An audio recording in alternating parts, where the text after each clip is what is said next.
kenapa media sosial ini mudah menyebabkan ketagihan, membawa ketagihan. Kerana ini adalah satu platform yang menggunakan pendekatan psikologi dengan begitu berkesan. Pertamanya, dia menggunakan psikologi untuk menghasilkan dopamin. Okay. Dopamin ni dihasilkan satu keseronokan. Ianya kajian telah membuat perbandingan sama dengan seperti orang mengambil dadah dan keseronokan yang didapati, satu tahap khayalan yang didapati ketika berjudi, dopamin tu terhasil.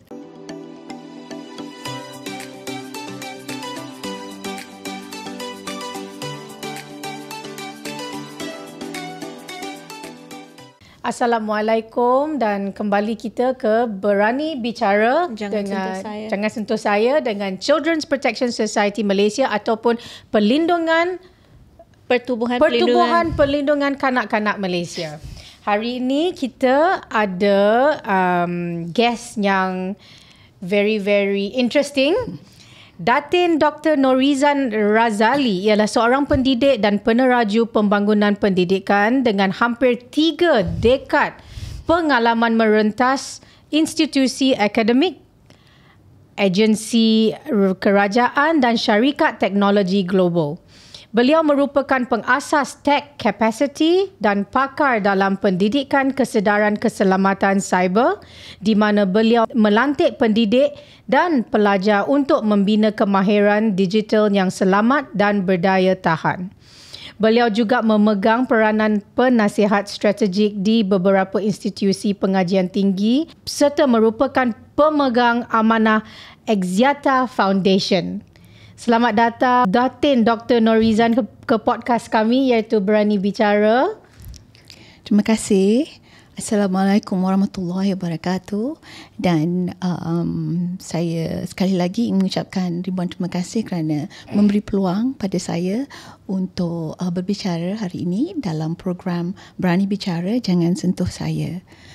Okay. Topik ni hari ni Kak Min memang excited dengan interested. So dia ada banyak soalan hari ni nak tanya. Okay, we start off with hari ni kita start off kan banyak kes sekarang, kita digempar-gemporkan media sosial memainkan peranan that budak-budak ni sekarang terpengaruh dengan media sosial, dengan konten media sosial. Untuk and behavior diorang terpengaruh dengan mainan online ni, macam kes dekat SMK Damansara Utama yang because terpengaruh dengan online gaming jadi membunuh rakan sekolah. Macam mana media sosial dan online gaming ni mempengaruhi tingkah laku budak-budak, doktor? Jelas sekali baru-baru ini kita lihat banyak tragedi yang berlaku di perkarangan sekolah. Apa yang terjadi ini adalah kesan kepada ketagihan internet dan kita lihat rata-rata di Malaysia ini merupakan satu krisis lah daripada pandangan profesional. Kita telah mencapai satu tahap krisis. Kalau kita lihat data pada tahun 2020 dilaporkan pelajar-pelajar sekolah yang menghadapi ketagihan internet adalah di dalam 56%. Tapi itu 2020 tinggi. Tapi ada juga kajian pada 2022 yang menunjukkan kanak-kanak yang rendah sedikit umurnya juga mengalami ketagihan internet dalam kalangan 29%. Jadi apapun statistik menunjukkan peratusan yang agak tinggi. Internet addiction, dan di dalam internet addiction ni ada juga porn addiction. juga termasuk di bawah tu, dan kita tak ada data yang menunjukkan peratusan secara spesifik lah ya, berhubung tentang porn addiction ini. Apa yang ketara ialah kita sedang menghadapi krisis. Dan satu lagi statistik yang saya nak dahului lah ya, sebelum betul-betul menjawab soalan tu, ialah kita berada di tahap purata dalam krisis ini yang menggambarkan kita ni mengatasi global average dalam krisis ini. Misalnya ada satu kajian yang menunjukkan bahawa di peringkat global, 1 dalam 7 remaja menghadapi tekanan mental. Okay. Ya, di mana ianya disebabkan oleh digital addiction. Digital crisis lah katakan. Okay. Addiction is just one of them. Dan kita pula adalah 1 dalam 4 remaja. Oh, dekat Malaysia. Ya, itu adalah indikator ya yang menunjukkan kita mengatasi global average. Okay. Jadi saya mulakan dengan tanda-tanda yang menunjukkan yang kita sekarang ni kalau kita boleh nyatakan berada dalam satu krisis. Jadi persoalannya bagaimana kita boleh berada di dalam situasi ini ya. Dan ia bermula pada satu perkara iaitu bagaimana kanak-kanak ataupun remaja boleh menjadi ketagih ya. Dan ini tak ramai orang yang tahu perkara sebenarnya bagaimana ya. Bukan sahaja kanak-kanak ya, tapi orang dewasa juga. Yang bezanya orang dewasa ni mereka sudah dewasa dan sudah ada tahap kematangan yang mereka boleh mengatasi tekanan digital. Dan apa jenis tekanan jugalah ya sebenarnya. Tapi kanak-kanak mereka belum matang lagi. Jadi tekanan tu akan menjadi sangat kuat ya, dan mereka tidak dapat mengatasi kerana tiada kematangan. Jadi apa yang penting yang kita perlu faham, masyarakat perlu faham, bukan sahaja kanak-kanak tetapi orang dewasa sebab mereka menjadi ibu bapa ya. Kenapa media sosial ini ya mudah menyebabkan ketagihan, membawa ketagihan? Kerana ini adalah satu pelantar atau platform yang menggunakan pendekatan psikologi dengan begitu berkesan ya. Ada beberapa perkara ya. Pertamanya, dia menggunakan psikologi untuk menghasilkan dopamin. Okay. Dopamin ni dihasilkan ya satu keseronokan ya. Ianya kajian telah membuat perbandingan ya, sama dengan seperti orang mengambil dadah dan keseronokan yang didapati, satu tahap khayalan yang didapati ketika berjudi, dopamin tu terhasil. Jadi apabila kanak-kanak atau sesiapa pun individu melayari media sosial ini, dopamin itu akan terhasil. Jadi tahap keseronokan yang boleh membuatkan seorang itu merasa khayal. Dan kita tak sedar. Kita pun ya kita melalui itu kan scroll kan. Dopamin itu terhasil daripada keseronokan serta merta, instant gratification. Ya.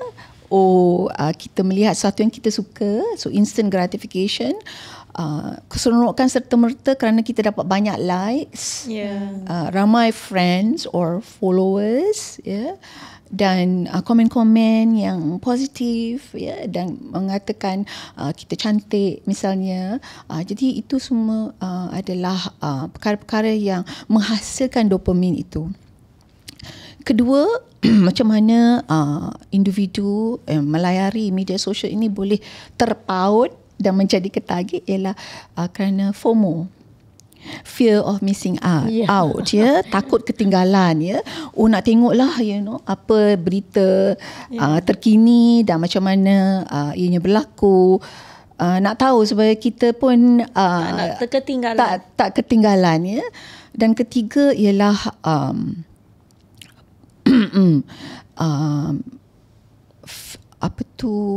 social anxiety. Ada ramai orang sebenarnya ya, dia takut untuk bersosial, untuk berkomunikasi. Tapi media sosial memberi mereka ruang untuk berkomunikasi, berinteraksi, berkawan. Ramai followers dan kawan pula tu. Tapi dalam dunia nyata susah nak berkawan. Ya, so social anxiety.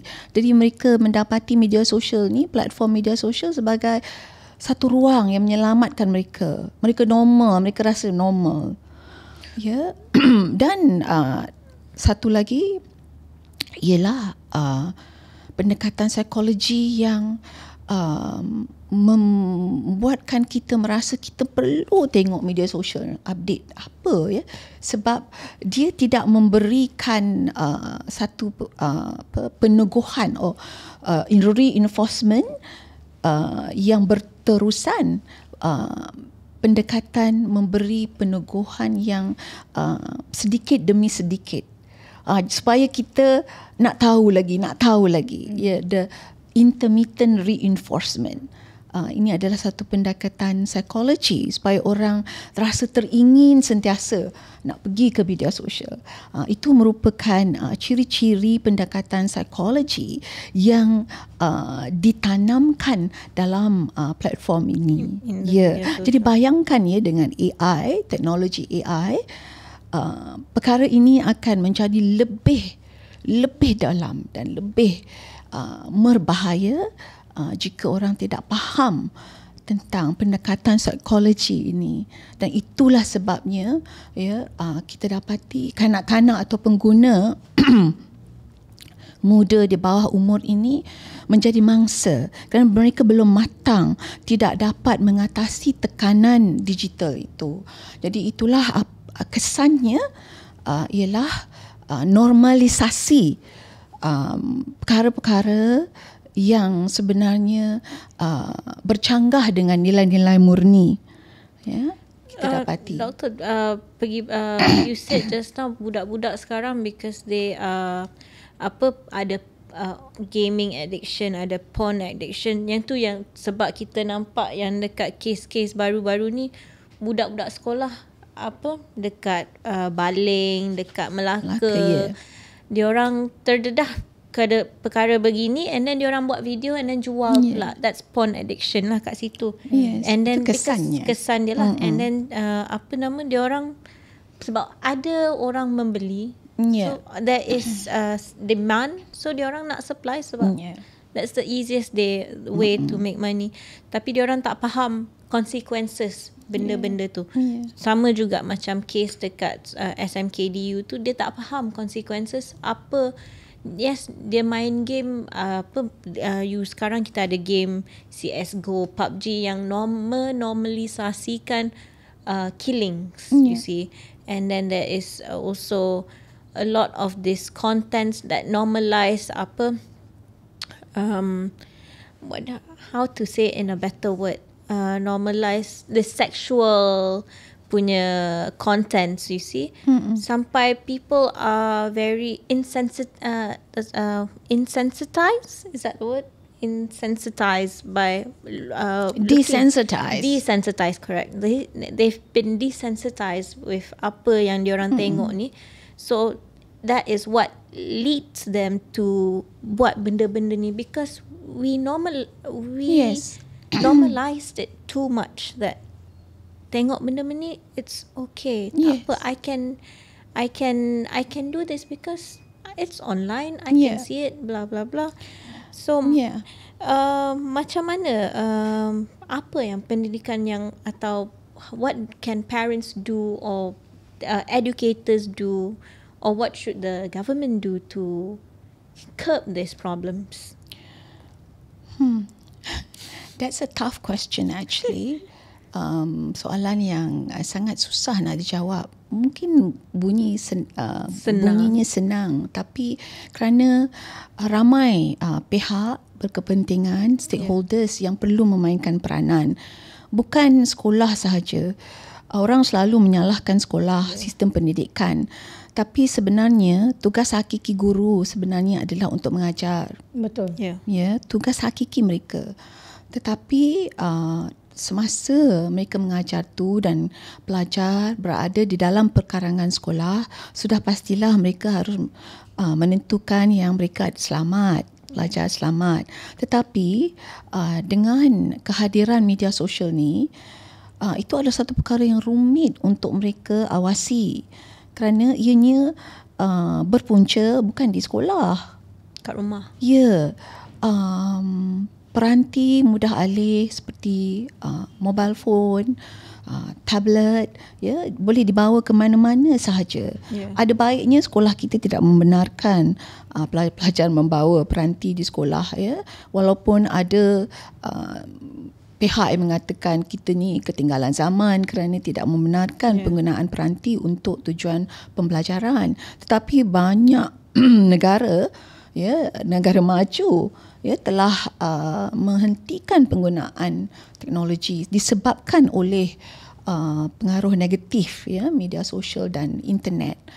Jadi kita perlu berbalik kepada apa yang perlu dilakukan oleh pihak sekolah. Mungkin ialah untuk membantu meningkatkan kesedaran keselamatan cyber atau keselamatan dalam talian, ya, bukan menerusi mengadakan satu subjek, kerana ada tendensi, ya, di pihak-pihak berkuasa, ya, kalau kita sebutkan sesuatu isu tu, kita create satu subjek. Jangan, kurikulum kita tu lah dah menjadi satu beban, dah sudah berat, ya. Malah kurikulum kita kalau bandingkan di peringkat global sangat berat kurikulum kita ni. Jadi cara pendekatan yang baik ialah pandangan saya sebagai seorang educationalist, ya, pakar pendidik, ialah kita perlu menyulamkan topik-topik ini di dalam aktiviti pengajaran dan pembelajaran. Tak kisahlah subjek apa yang cikgu ajar, kerana cikgu lah pakar pedagogi, iaitu mereka berkemahiran untuk mengajar, ya. Jadi mereka tahu topik mana yang mereka boleh selitkan.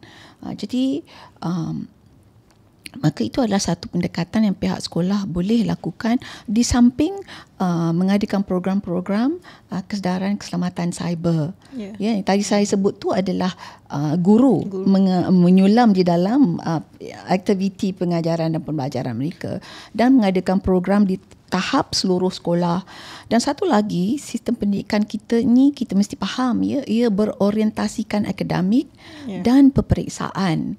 Maka ini telah menimbulkan mungkin kekecewaan di kalangan pelajar kerana mereka rasa tertekan. Ya, saya alami ni di peringkat peribadi saya. Saya ingat anak saya, ya, masa di sekolah, saya pun macam tu.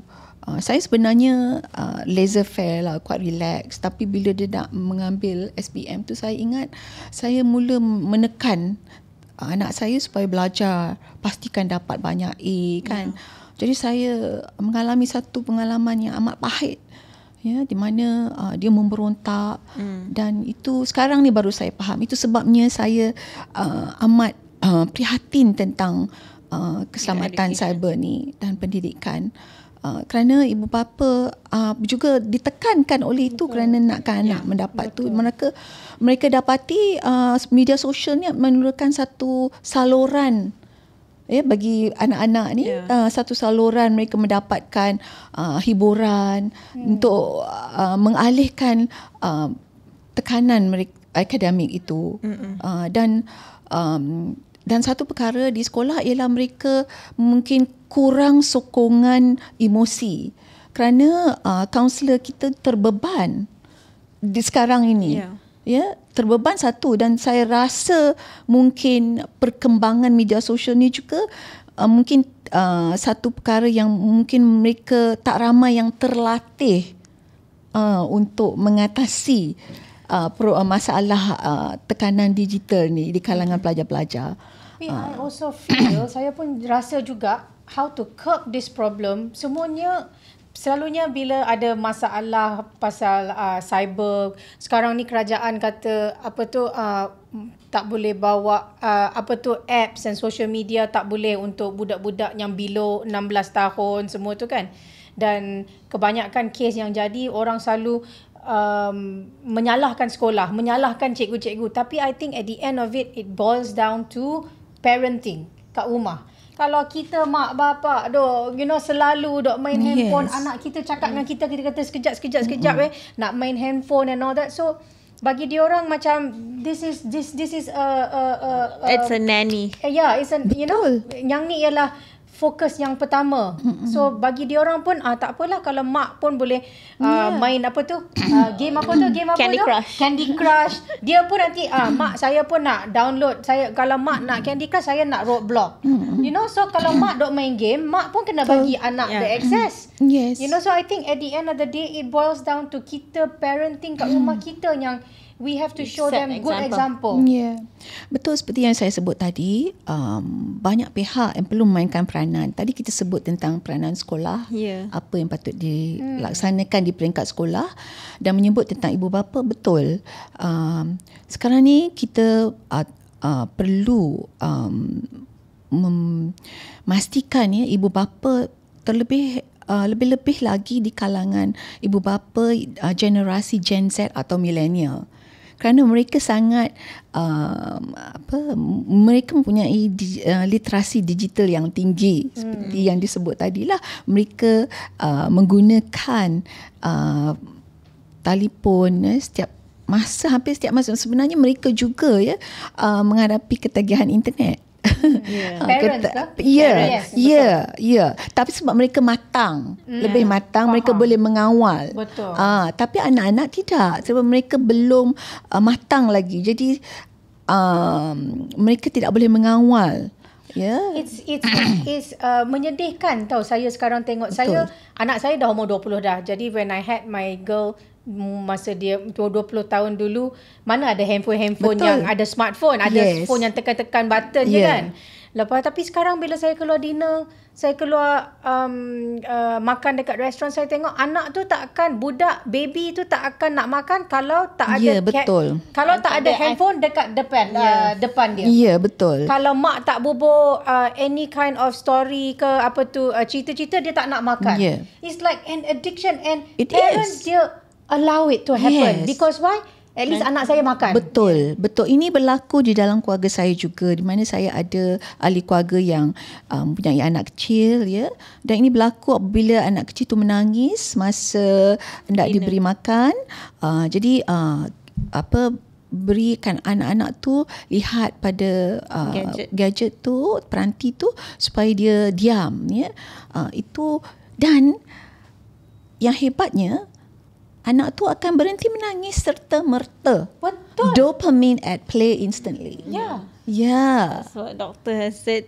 Dia dopamine. Yes, instant. Lagi satu cerita pula kan, anak saya masa umur 14. Okey lah, dia dah ada handphone, saya bagi handphone. Tapi kalau macam dia buat salah ke apa ke, saya kata, if you do it again, I'm gonna take your phone away. Tak buat salah dah. Baik aja, because dia nak phone. Betul. If you get results bagus, then mommy will buy you a new phone, because phone ni dah rosak. Dia nanti boleh study. Suddenly all A's, mommy where's my phone? Macam mana benda yang sekecil ni boleh control everyone's life. Mengawal kehidupan seseorang. Jadi ibu bapa perlu ada pengetahuan dan kemahiran digital parenting. Satunya faham yang kita sebut tadi, kenapa mereka pengguna menjadi ketagih, the role of the dopamine, dan penggunaan pendekatan psikologi yang amat kuat, lebih-lebih lagi sekarang ini dengan peranan AI. Dan ibu bapa perlu tahu cara yang baik ialah mula dari peringkat umur anak tu di prasekolah. Apabila mereka telah boleh faham kita boleh berkomunikasi dengan anak-anak tu. Dan semasa anak-anak tu belum boleh faham, belum boleh bercakap atau bertutur, kita janganlah dedahkan anak itu pada peranti atau internet.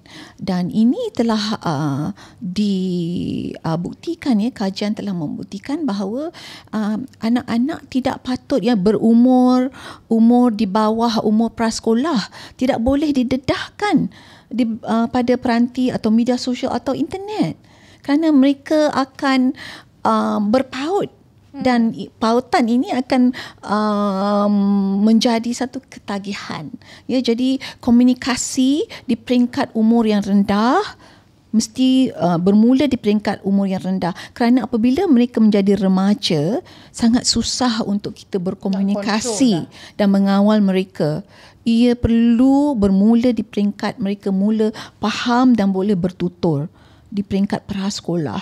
Dan kita ibu bapa ada yang sangat rigid dan menjadi polis cyber, menjadi perisik spy. Saya nak jadi macam tu juga dulu sampai anak saya memberontak. Jadi saya rasa this is not the right way kan. Tapi ramai ibu bapa yang mungkin sedar, tapi pendekatan tu melebih pula, menjadi polis cyber, menjadi perisik, sering cuba tengok apa yang anak-anak dia sedang layari. Tapi parents have an easy way out now, I believe. Macam dia orang sibuk, okay lah, ambil handphone. That's not right. So that mama and papa can have a little chat with our friend. It's okay, you have the handphone. Tak apa. And then the next day bila dia orang don't do the same, budak tu nanti mengamuk lah because semalam boleh, kenapa hari ni tak boleh? So modeling, itu kita panggil modeling. Kita perlu menunjukkan contoh yang baik. Jadi saya rasa ibu bapa generasi Gen Z dan millennial ni lah perlu tahu tentang digital parenting. You have to be a good model. Dan berkomunikasi, bukan jadi polis cyber dan perisik cyber. Dan perlu mengawasi anak-anak di peringkat yang awal sebelum prasekolah. Dan saya berpandangan, dan ini adalah kajian telah membuktikan bahawa kita tak perlu menghadkan atau menghentikan sama sekali penggunaan teknologi atau media sosial. Doktor, what do you think of kawalan skrin masa, doktor? Does that benda tu membantu ke tidak? Tetapi itu adalah perkara yang mudah. Tapi tak ramai orang yang boleh melakukan perkara tu kerana mereka tak ada kawalan kendiri. Seperti yang saya sebutkan tadi, kita tak boleh menjadi polis atau perisik untuk mengawal dan mengawasi anak-anak kita selamanya. Jadi apa yang penting ialah kita memberitahu mereka tentang implikasinya. Implikasi kalau mereka tidak mengawal. Dan saya baru mahu menyentuh tentang kerangka 20-20-20 tadi, iaitu penggunaan internet selama 20 minit perlu berhenti. 20 minit berhenti, setiap 20 minit perlu berhenti. Dan ini tidak ramai orang tahu. Kajian telah membuktikan kita perlu berhenti. Yes, it's called the 2020 the 2020 framework. So 20 on the internet, 20 minutes on screen, 20 minutes. And then you take a break, berhenti, berehat, buat just like a mini digital detox, every 20 minutes actually. Doctor, what do you think of some people bangun-bangun tu kan dah ambil handphone? They check dulu, tapi kalau suami saya macam tu. Kalau tapi the thing is that I do the same. Because the thing is that bila kita bangun pagi, kita nak tengok, is there any news that is important? Messages. Usually I just flick through the messages to see ada siapa-siapa sakit ke tak sakit, Lepas tu kita tutup and go. But is that a good? It's a bad habit, isn't it? It is a bad habit, tapi that's dunia nyata lah sekarang ni. Memang orang bukan kita seorang aja buat itu, hampir semua orang. Itu adalah gaya kehidupan sekarang ini. Kita bayangkan kita hidup begitu. Anak-anak kecil ni dari awal Hidup mereka lahir je, mereka akan berterusan hidup mereka begitu. Saya adalah digital migrant. Saya umur muda dulu tak macam tu. Tapi saya dah bermigrasi. I migrated to the digital world. Bangun-bangun dah tengok tu.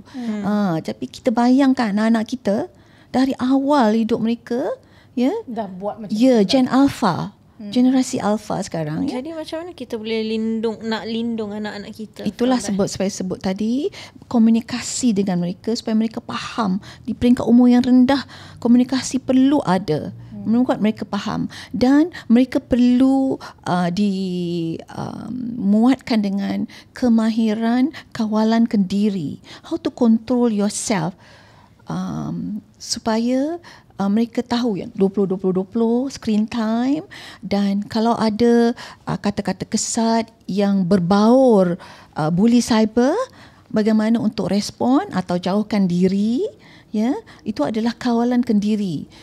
Bagaimana untuk melaksanakan kawalan kendiri tu? You have to have self control.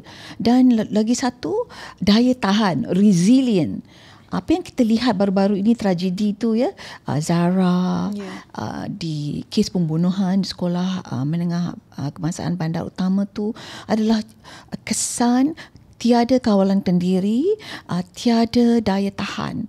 Jadi mereka melawan ataupun menunjukkan, memberi ekspresi dengan keganasan. Dia tiada self control, tiada kawalan kendiri, is not self resilient, ingin membunuh diri dalam kes Zara misalnya. Jadi bagaimana kita berkomunikasi, memberitahu kalau ada orang yang bully kita, apa cara yang betul, melaporkan kepada pihak ibu bapa. Kadang-kadang sebenarnya dia tak percaya ibu bapa. They don't trust the parents, atau parents akan mula judge. Don't judge me. Dia tak mau. Dan selalunya mereka akan cerita pada kawan. Kawan pun 2 kali 5. Jadi pihak sekolah mainkan peranan untuk menjadi satu authority yang mereka percaya. Ini adalah satu perkara yang sangat rumit. Mereka tidak percaya. Remaja ni tak percaya. Susah nak cari orang yang mereka percaya. Dan orang yang percaya tu selalunya adalah pemangsa. Pedofil ke, membuat mereka, sebab mereka tahu macam mana untuk membuatkan remaja ni percaya pada mereka. Jadi kita perlu didik anak-anak kita tentang perkara ni, bagaimana to stay safe. Okay, you can go on the internet, you can use social media, but how do you stay safe? When to get out? The best thing is to not respond at all. Stay out.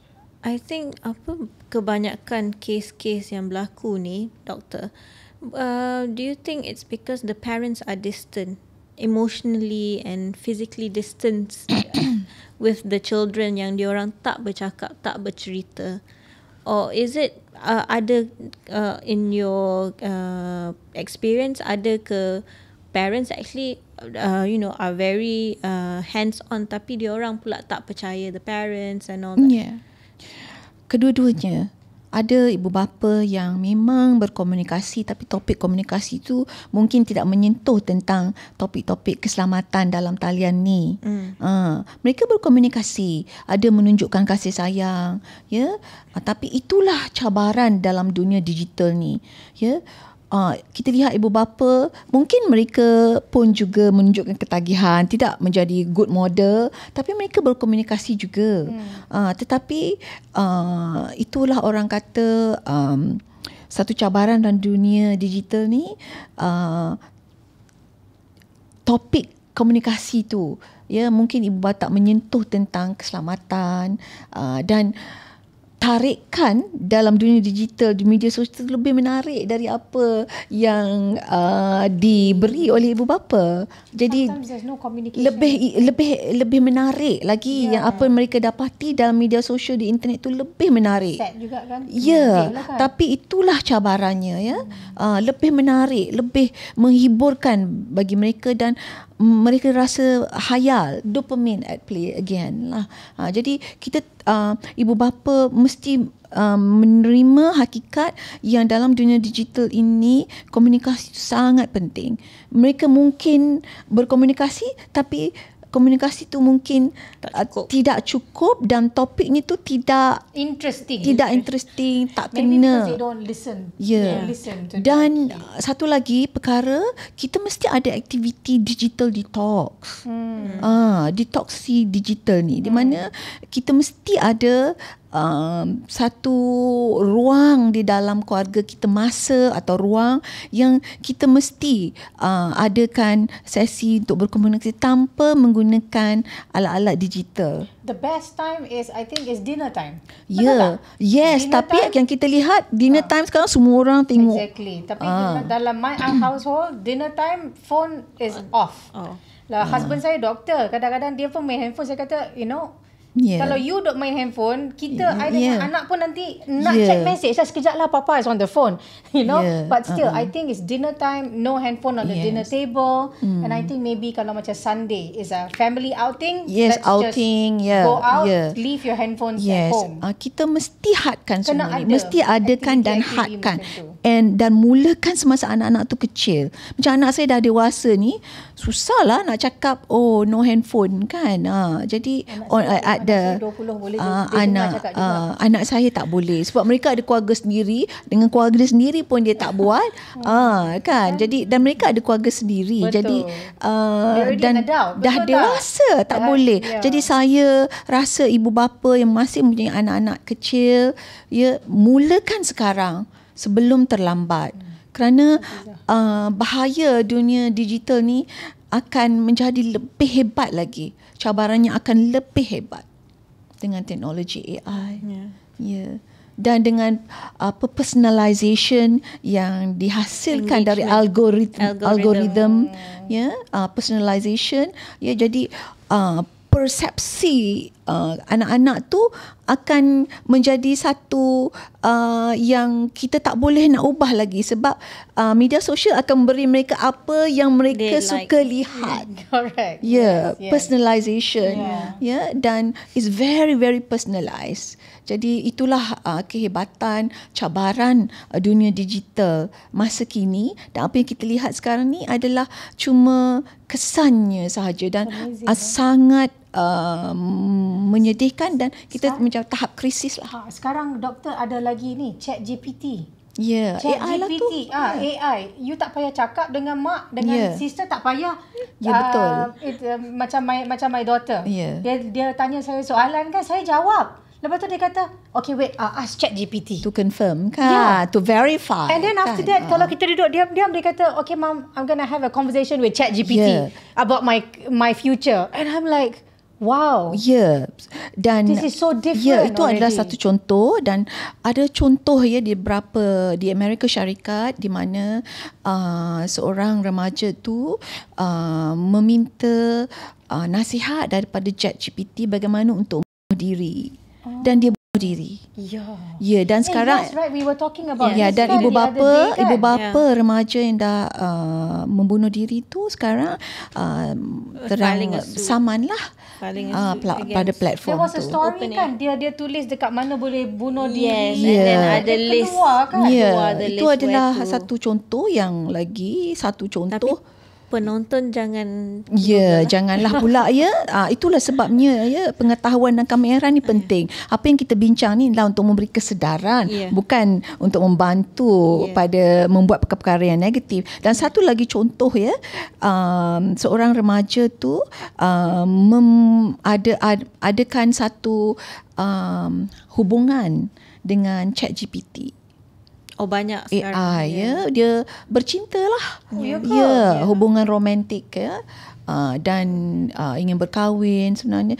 This is bringing art to life kan. Dan kita ada banyak filem-filem sebegitu, dan sekarang ni dah menjadi kenyataan. Dan berkahwin dengan AI katanya dan inilah komunikasi tu penting, dan mula pada anak-anak tu masih muda. I dread to think in 20 years time what's going to happen. I don't know if I'm still alive 20 years time, but I can only imagine. Can only imagine, isn't it? Yes. So doctor, you see, you've said many things, and apa yang kita dapat is that parents have to play a role. Tapi parents pun sekarang they make the children be online. Umur in the tummy dah buat Instagram for the child, Instagram account for the child, dah umur 2-3 tahun dah ada. And then they expose the children online and all. How do we curb this? How do we tell the parents, don't overexpose your children online, because there's so many dangers that comes with it. And then because you see parents buat ni, so anak-anak pun jadi macam, oh tak apa, this is normal. I think it's not about educating children anymore, it's also educating the adults. Digital parenting, kebubabaan digital sangat penting, dan I think kita tak ada not enough of this program for parents, sebab ibu bapa mainkan peranan yang sangat penting, dan puncanya di rumah, dan kita kebanyakannya ibu bapa selalu salahkan pihak sekolah. Tidak, dalam dunia digital ni tidak, ia punca dari rumah. Di sekolah kita nampak mereka cuba menghadkan pendedahan kepada peranti dan penggunaan internet, kerana sebab inilah, tapi saya rasa ibu bapa perlu rasa ingin tahu bagaimana untuk mengawal dan mengawasi anak-anak mereka. Mulakan di peringkat awal. Remaja dah tak boleh dah. Dan adakan sesi digital detox, mini digital detox, every day, bukanlah masa dinner time. Betul. Kita ajar anak-anak kita, every day you must have a digital detox moment, moment yang tanpa peranti, tanpa internet. Itulah.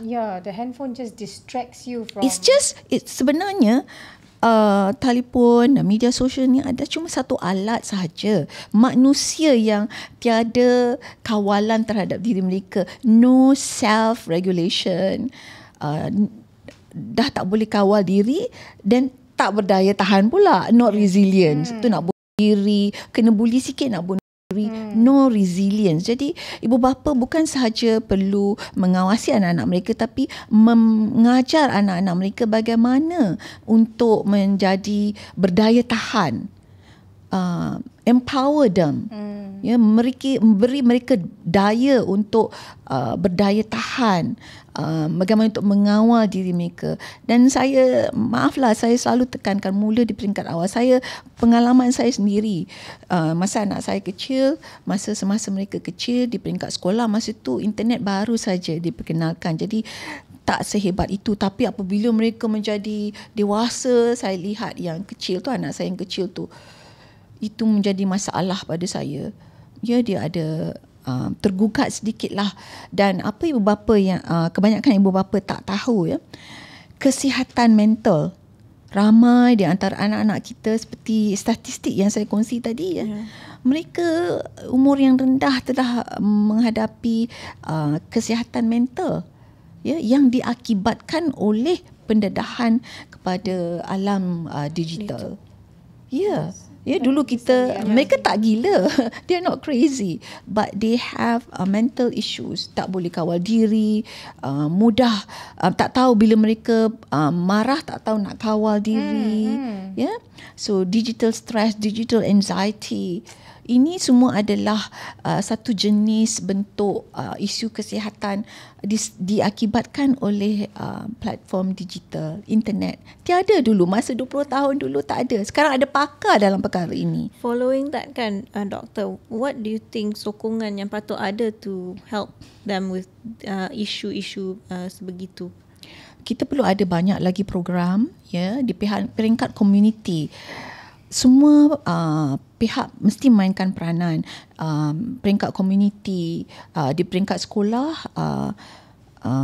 PIBG, mesti ibu bapa mesti memberi tekanan kepada pihak sekolah untuk mengadakan program begini sebagai satu program kesedaran keselamatan dalam talian untuk anak-anak menerusi pembelajaran pengajaran di dalam bilik darjah, dan juga program di peringkat sekolah, program di peringkat community, Cyber Security Malaysia, MCMC, semua ada membekalkan program-program ini.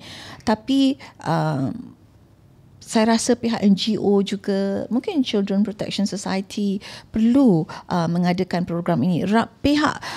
Semua pihak perlu memainkan peranan, dan ibu bapa juga perlu, dan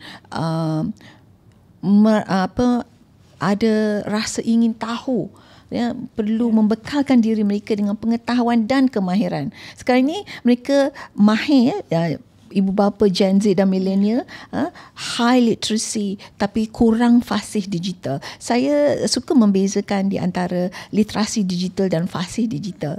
Literasi digital ni Gen Z dan ibu bapa millennial memang sangat berliterasi digital yang tinggi. Dia tahu bagaimana nak gunakan apps apa semua, kan? Tapi kurang fasih digital kerana tidak tahu untuk membantu anak-anak mereka, bagaimana untuk membantu anak mereka mengelakkan dari dibuli cyber atau di scam, ya. Jadi itu peranan ibu bapa. Ibu bapa mainkan peranan yang sangat penting. Jadi program-program community, NGO dan juga kerajaan semestinya mainkan peranan. Dan Akta Kanak-Kanak 2001 tu perlulah diperkukuhkan untuk memuatkan lagi perkara-perkara elemen-elemen digital, perlindungan digital di kalangan kanak-kanak. Dan baru-baru ini kita dengar ada ura-ura di pihak kerajaan untuk memperkenalkan polisi di mana seperti yang disebutkan tadi, kanak-kanak berumur 16 tahun di bawah tidak dibenarkan untuk membuka akaun. Tapi itu saya rasa adalah satu perkara yang baik, ya, kerana ia akan menghalang mengurangkan bahaya digital, dan kesihatan mental, memberi ruang pada kesihatan mental. Tapi saya rasa mekanisme penguatkuasaan itu masih lagi kurang jelas, ya, kerana saya rasa ianya adalah satu perkara yang sangat mencabar untuk dilaksanakan dan dikuatkuasakan, kerana anak-anak ni pintar, ya. Bila kita sebut tentang perkara digital, topik digital, dia sangat pintar. Dia akan tahu bagaimana untuk bypass. To bypass. Dan sekarang ni pun ada juga, ya, had 13 tahun. Tapi anak-anak belum lahir dah ada, kan. Jadi dan lagi satu, ada masalah dari segi privasi lah, ya. Apakah platform media sosial ni boleh dipercayai untuk menjaga data-data peribadi? Apabila whatever you submit, you put online, it'll be there. Betul. Itu adalah satu isu. Dan ketiga yang paling saya rasa menakutkan ialah, ya, kerana ianya akan memberi ruang kepada platform-platform yang lebih berbahaya. Kerana kalau media sosial tak boleh, okey, tak apalah, kita pergi pada platform-platform di mana lebih banyak kelonggaran, macam dark web. Ada platform di dark web yang sangat longgar, tiada had ini, dan boleh you go through back door, dan mereka akan pergi ke situ kerana ada undang-undang seperti ini, kan. Biasalah kalau manusia ni, kalau kita ada had, dia akan cuba pergi ke tempat lain, back door. That is my concern actually. So that can happen, dan it can be quite devastating. I think we've learned a lot. We've learned a lot. There's a lot of information that we've got from this talk. Thank you so much for giving us your time. And we hope that maybe you can come again for another podcast with us, where you've already developed all these apps that can keep the children and parents InsyaAllah. Yes. Terima kasih kerana undangan. Thank you so much, Doctor. Terima kasih. For coming. Thank you. We'll see you again. Thank you. Thank you very much, everybody.